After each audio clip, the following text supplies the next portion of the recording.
Potensiyaalota misoomuu qabnu hunda galeessa isaa yoo laalle magaalonni oomishuu akka danda'an kallattiin mootummaan kaa'e inisheetiivii lafaan ga'u irratti hojjetamaa ture sirrii ta'uudhaan arganne akka danda'amu barnoota irraa fudhannee turree jechuudha. Isa kanaan kilaasteroota hedduun kilaasteroota paappayyee bal'inaan hojiitti galleen bu'aan irraa argamaa jira, oomishni bal'inaan argamaa jira. Inni gabaa tasgabbeessuu keessatti galii qonnaan bultoota keenyaa dabaluu keessatti madda carraa hojii uumuu guddaa ta'uu keessatti faayidaa olaanaa argamsiisaa ture isarraa barannee jirra jechuudha. Dabalataan kilaastera muuzis haaluma kanaan dhaabne innis gara oomishatti galamaa jira, gara bu'aa buusutti galamaa jira. Burtukaanas iskeelii xiqqaadhaan waggoota darbe shaakallee turre.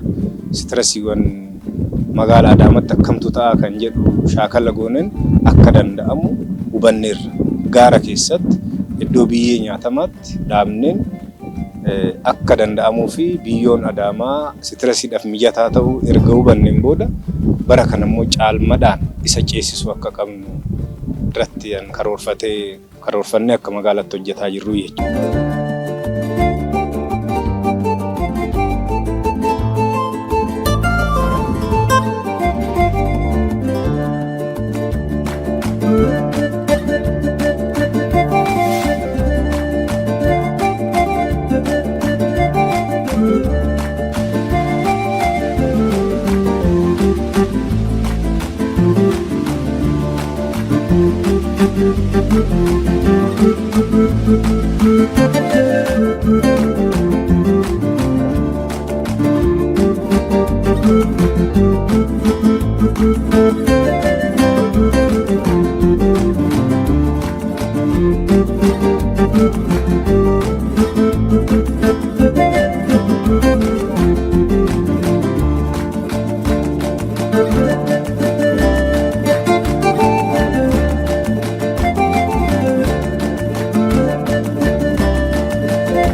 Thank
you.